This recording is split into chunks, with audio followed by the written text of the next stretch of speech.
Israel deploys troops to its northern border, sparking renewed fears of a ground offensive into Lebanon.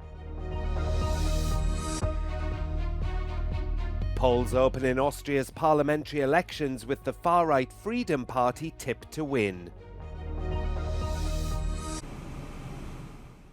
Israel has deployed troops near the border with Lebanon a day after the airstrikes in Beirut that killed Hezbollah leader Hassan Nasrallah.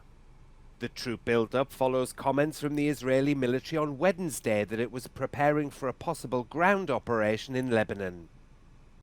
Israeli warplanes have continued to bombard Beirut, with the health ministry reporting 33 people killed across Lebanon on Saturday.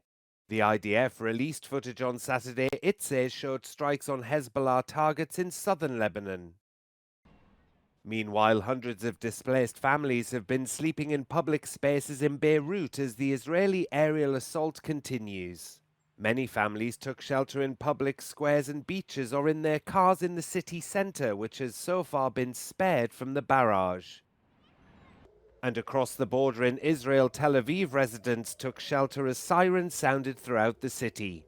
The Israeli military said a missile launch from Yemen was intercepted shortly after the sirens were heard. There were no reports of any injuries.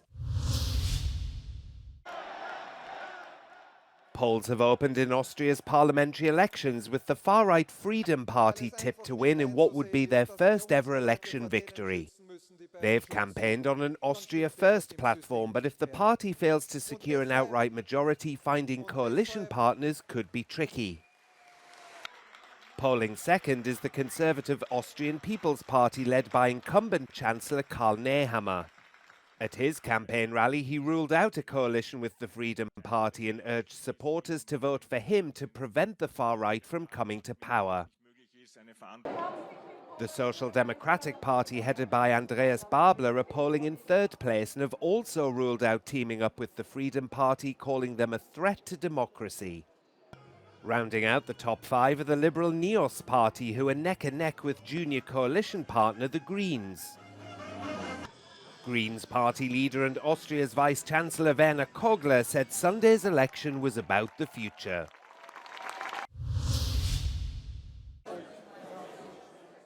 Thousands of people have protested in cities across Portugal against unaffordable house prices and rising rental costs. The housing crisis has its roots in a chronic shortage of affordable housing, a situation worsened by wealthy foreigners moving to Portugal on the promise of tax breaks. The tourism boom has also led to a surge in short-term holiday rentals, which have put further pressure on the housing market for locals. Portugal's centre-right coalition government, led by Prime Minister Luís Montenegro, has announced a €2 billion package to build 33,000 homes by 2030. But many protesters are doubtful they'll be able to deliver. Between 2020 and 2021, house prices in Portugal shot up by 157%. And from 2015 to 2021, rents jumped by 112%, according to the European Union statistics agency Eurostat.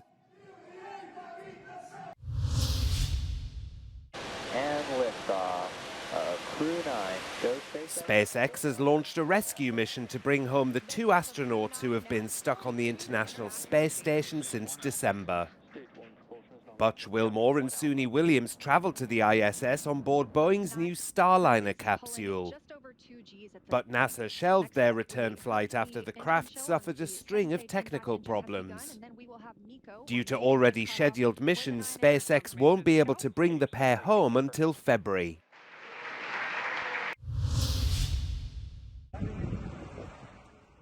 At least 13 people were killed after an explosion at a gas station in Russia's southern region of Dagestan. The explosion triggered a fire that tore through the service station and its cafeteria on the outskirts of the regional capital.